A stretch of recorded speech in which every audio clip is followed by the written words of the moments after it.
The Las Vegas Raiders are just days away from their Week 1 matchup against the Los Angeles Chargers, and I'm here to tell you why I think the Raiders will come out on top. It's almost time for the team to hit the field and face off against Justin Herbert and coach Jim Harbaugh.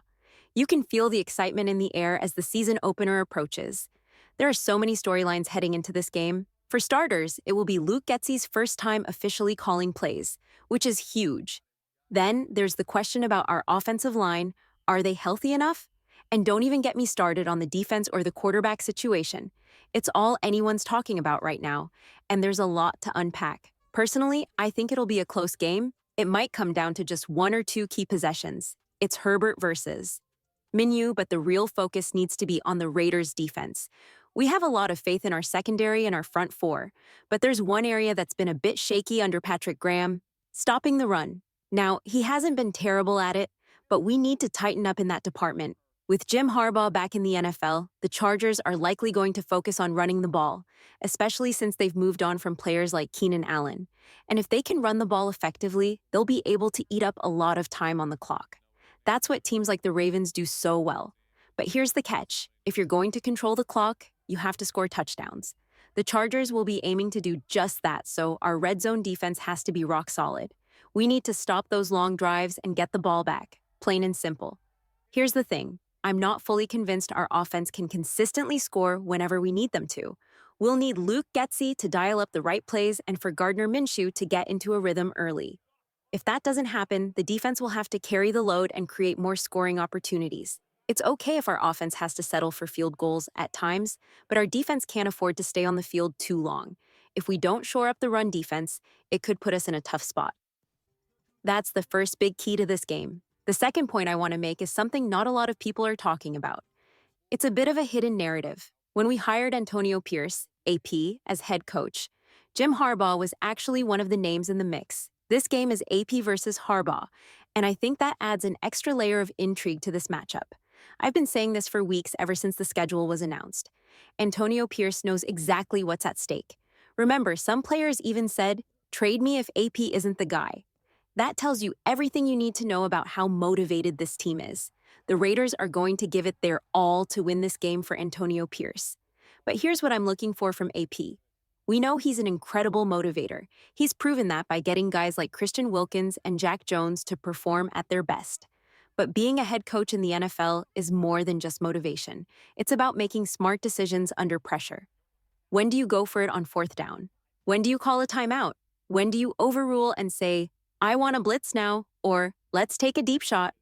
In his first year as interim coach, AP didn't always make the best decisions in these key moments. I'm thinking about that Dolphins game where he let the clock run down before kicking a field goal, for no good reason. Now, I want to see how he's grown. He's been working with legends like Marvin Lewis, Tom Coughlin, Joe Philbin, and Norv Turner, guys who've won championships and seen situations AP hasn't yet faced. I want to see how he's taken their advice and applied it to elevate his coaching to the next level. We know Mike Tomlin isn't just a motivator. He makes quick, smart decisions. AP needs to show us he can do that too. The third key thing to watch in this game is how Luke Getzey manages the offense. It's not just about the plays he calls, but how he distributes the ball to our playmakers: Davante Adams, Jacoby Myers, Trey Tucker, Zamir White, and the rest of our offensive weapons. These guys want the ball, and they deserve it. The challenge for Getzey is to not only get them open, but to keep everyone involved and happy. You can't just force-feed Davante Adams the ball like Jimmy Garoppolo did. Sure, get Davante the ball early. He's a playmaker. But then spread it around. Hit Trey Tucker with a deep shot, hand it off to Zamir White. Throw a screen to Amir Abdullah. This offense has so many options, and it's going to be interesting to see how Getzey schemes it all together. It's going to look a lot like the Packers' offense from 2019 and 2020 when Aaron Rodgers won MVP. Quick slants, motion, 12 personnel, running the football. That's all fine, and I believe the scheme will work. But the real question is whether Gardner Minshew can execute and keep all these weapons happy. Because if Minshew can't get them the ball, no one's going to be happy. If Gardner Minshew can't deliver, we might find ourselves in a situation similar to when the Pittsburgh Steelers had to rely on Duck Hodges at quarterback. Now, don't get me wrong. I believe Minshew is better than that, so let's not go overboard. But there's still the question: what if the moment is too big for him? Minshew has never had a roster like this before. This is his shot. He's the clear starter, and he's surrounded by offensive weapons. But what if he can't handle the pressure? What if having everything a quarterback could ask for ends up being too much? Do we stick with him for a few more games or switch to Aiden O'Connell? It's something to think about. Then there's the challenge of stopping the Chargers' heavy run game. Gus Edwards and J.K. Dobbins, under Jim Harbaugh, are going to be a real test for our defense. And can Minshew spread the ball around enough to keep all our offensive playmakers happy? These are the key questions going into this matchup. Now for my prediction. Las Vegas Raiders versus Los Angeles Chargers, Week 1. I think it's going to be a tight game for most of it. But in the end, I see the Raiders' defense wearing down the Chargers just enough to force a critical mistake.